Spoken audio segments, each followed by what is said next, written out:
At this time of year, we breathe a sign of relief. The snow has finally melted and winter is behind us. We're already dreaming about hot and sunny summer days, but to make the most of the season, we need to open our in-ground or built-in pool as soon as possible. It is my best advice to keep your pool water clean and clear. By the way, you can open your pool as soon as the block of ice is cleared from the pool walls. We'll put everything we removed last fall back in place. My advice to ensure you have all the accessories you'll need in hand is to watch this video in its entirety before starting the opening procedures.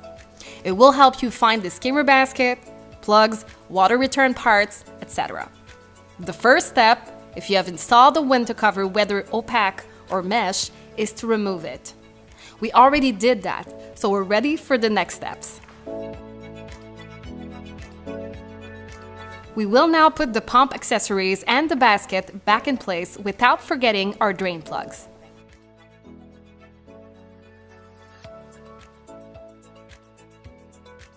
If you have a built-in pool, your pump was stored for the winter. We'll put it back in place. The expansion plugs that we use to protect the pipes must be removed. All is left to do is to screw the unions. We'll put back the accessories, equipment, and the cartridge filter, starting with the manometer. Ensure to wind the threads with Teflon tape, but not too tight. We'll put the cartridge back inside. In this case, we need to unscrew the locking ring.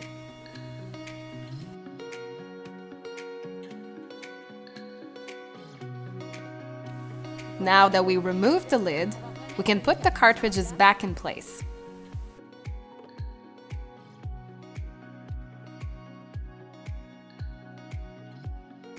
Before you put the lid back in place, wipe the gasket and around the filter.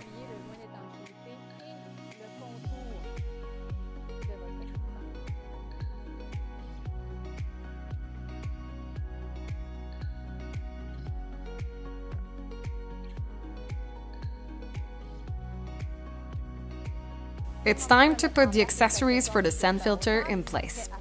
It will be ready to operate when we start the pool. Prepare your collar for the backwash hose. We'll reinstall the drain plug, side glass, and the gasket.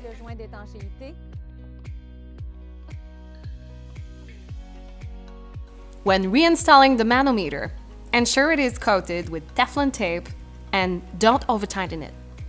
If your in-ground or built-in pool is equipped with a heat pump, it's simple. The pipes are already in place.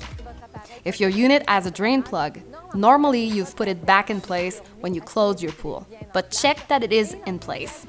The antifreeze we used is non-toxic, so we can turn on the unit without any problem.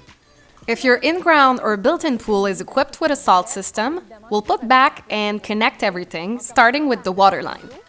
If you've used a replacement hose, we will unscrew it and reposition our cell. The cell is connected to the control box by the connecting wire. We will put it back in place. Then, the water flow sensor, the flow switch, and the power cord. If your pool is already at 65 degrees Fahrenheit, you can start your salt system in the auto position now. If not, you'll need to wait because the water needs to reach this temperature for the salt system to work. As long as the water temperature is below 65 degrees Fahrenheit, you'll need to use chlorine. If you have an ozonator, it is essential to connect it after you have started the pool, so when the pump runs. The plumbing is already connected to the water line. We've put it back in place at the closing. However, the green wire that connects the control box to the plumbing must be ideally replaced each year. When you have your new green wire, we'll connect it to the plumbing first and then to the control box. If you have a chlorinator, it was stored for the winter. We'll recover it and put it back in place. Be careful when you connect the piping to the plumbing. The hose that is connected to the switch is the water inlet. It's time to connect it to the plumbing between the pump and the filter. You will connect the other pipe further on the return line. When using your chlorine tablets, place them inside and choose the proper gradation for your needs. If you have stored your water blades or removable waterfalls for the winter, we'll put them back in place. As for the plumbing, we'll need to remove the expansion plug and screw back everything. Of course, if you have a light, you'll connect the power cord and that's it. If you have jets in your pool steps, we'll also need to put them back in place as you stored them for the winter. The jets have a retractable part. When you screw the jets in your steps, you'll need to constantly pull on this part to maintain it in extension throughout the screwing. When it's all done, we'll push it in the wall and turn the jet in the open position.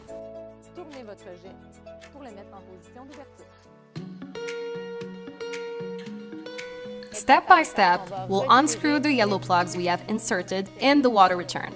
We are ready to put back the water return's parts in place.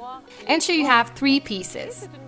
It's a good idea to pre-assemble them as the water is not really warm at this time of the year. We'll direct the opening at an angle of 45 degrees downward. Choose the most advantageous orientation to get a good water flow to the skimmer. We'll remove the foam blocks inside the skimmer. Don't forget the plug underneath. Then we will put the basket, the door, and the lid back in place. There are many types of lights, so depending on your installation, we will look at how to put the light back in function for the summer. Let's start with the Brio or Gaia. It is the same type of installation for both. They are only different sizes. You'll need the tool to unscrew the central part, the cap that we've used for the winter. Once you have removed the cap, you can put your light back in place. If you have an atom light, this portion is built in the pool wall. You'll need to pull the wire to work outside the water. There are 3 screws at the back. We'll unscrew them, but we won't remove them completely. We just need to loosen them enough to remove the red cap we've put in place for the winter. It will allow us to reinstall the light by putting back in place the 3 screws.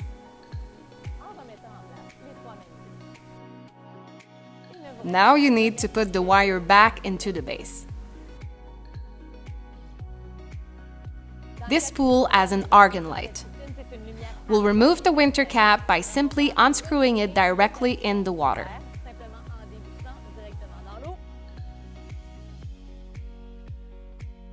When it is out of the water, we can unscrew the winter cap and put the light back in place.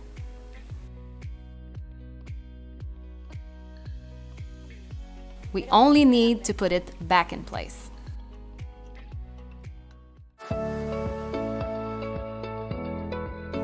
Now that the equipment is connected and everything is in place, we are ready to start up the pump. The startup must always be done when there is water. You can bring a water bucket and pour water directly into the strainer or use a garden hose to fill the pump. We'll ensure that the path is open from the filter to the pump, so we close the backwash.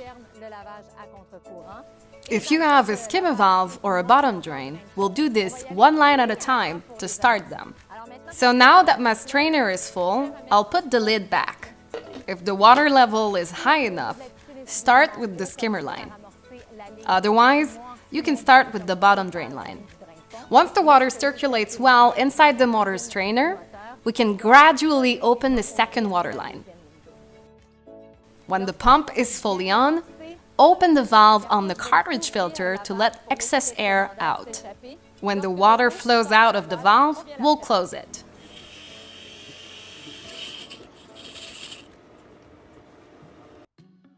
To complete the opening of your in-ground or built-in pool, add some Trévi to destroy all organic matter and the maintenance products you bought for your type of sanitation system. I recommend reading the instructions on the packaging to ensure proper use. It's also time to take inventory of the products from the previous year. They may be expired. You'll also need to buy new strips or droplets to test your water throughout the summer. Talking about water testing, it's essential that you have your water analyzed at one of our stores at the beginning of the season to start the summer with clean and balanced water. If you want more tips and advice, visit Trévi.ca. Have a great summer.